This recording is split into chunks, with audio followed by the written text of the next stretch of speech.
look, you see the alignment assignment, where a year ago, he'd be into his first week of training camp. So right away, he's got a much better feel for the technique he's supposed to be playing. We're not in pads yet, and I think we'll begin to see other areas. But the second year into it, I think he's a lot more comfortable with where he's aligned and the technique involved. So you say something about Eli Apple as far as the second year going through all Yeah, because he was really mid-season, during the year. But yeah, and he's someone that picks things up pretty quick. But I would definitely say the same. With Marcus, that coach, Jawan said he's a lot stronger than he looks. That's something you got to see the way from out of it. Yeah, and he's one of those naturally strong players that now you got to begin to utilize it a little bit and how you leverage your length and take advantage of it. And he's, he played a lot from a 2-point stance in college, and so that transition to, more of a 3-point stance here is part of it.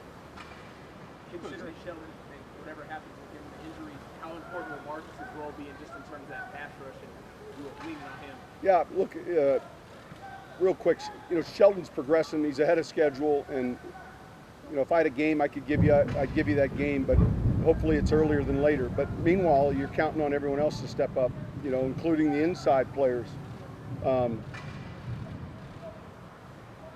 So we haven't quite gotten to that third down day, which is coming here in 2 days, and now all of a sudden you get more of your sub-rush combinations on the field, your best 4 rushers, best 5 rushers.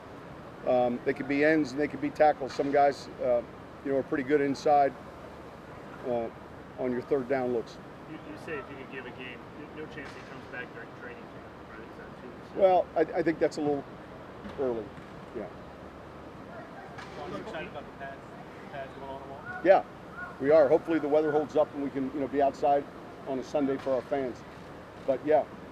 Coach, do you view Latavius Murray as a compliment to Alvin or just another starter that happens to be behind a really good starter? Look, I how we feel just about playing those players and the importance of having depth at that position. So I view him as a guy that we really like. What we saw, we've got a vision for the things we think he does well, and our job is to, put him in those positions. But,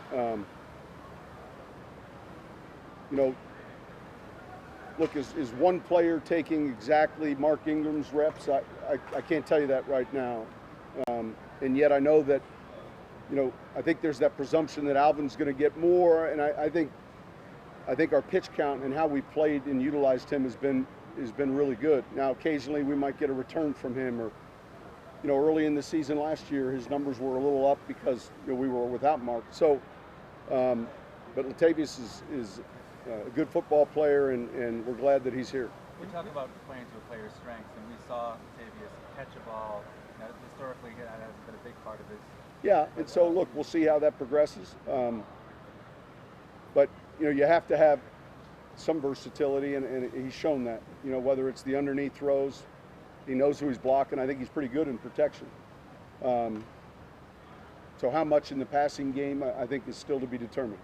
When you all traded for Teddy last year, you obviously liked him, but now that he's been here season in and off season, is it fair to say you like him even more? What more Absolutely. do you like about him? No, absolutely. I think with Teddy, number one, I love all the intangibles that are necessary to play that position. He's real smart. He's a fantastic leader. I mean, he's a guy that players really look up to, and I thought today's practice with him was really good. So he's got some of those things that you look for, those traits that carry on to the field with his teammates, and Taysom does as well. And so it's a pretty good room right now. Did you know that before Teddy got here? That he was I did only because of my relationship with Mike Zimmer and Parcells, who's real close to Teddy. Did you kind of fear losing him this offseason? Because obviously, sure I did. Yeah. I mean, I was down in the Bahamas and had a 4-hour meeting with his agent, who happened to be down in the Bahamas at the same time. I drove to see him, and yeah, we wanted to keep him here. I mean, it was important. Unfortunately, we were able to do that. Sean, what goes into kind of establishing the time in between a quarterback and a new receiver? Drew said yesterday it's kind of like picking up the nuance of depth of routes, you know, the breaks, how they come out of cuts. There's subtle things, you know.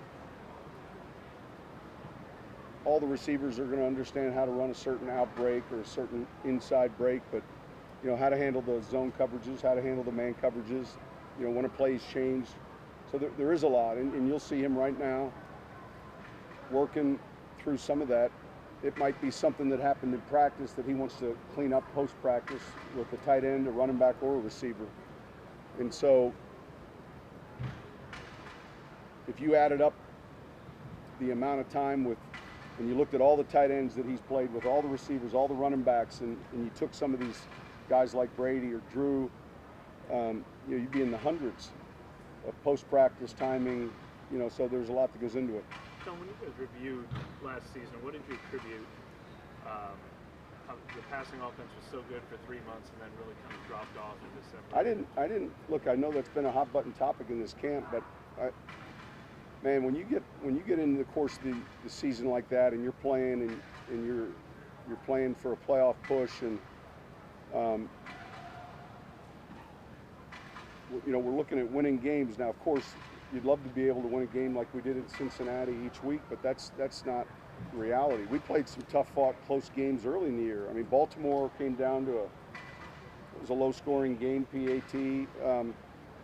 So fortunately, our balance was good, our time of possession was good, you know, all those other things. And I'm sure there's plays that you look at.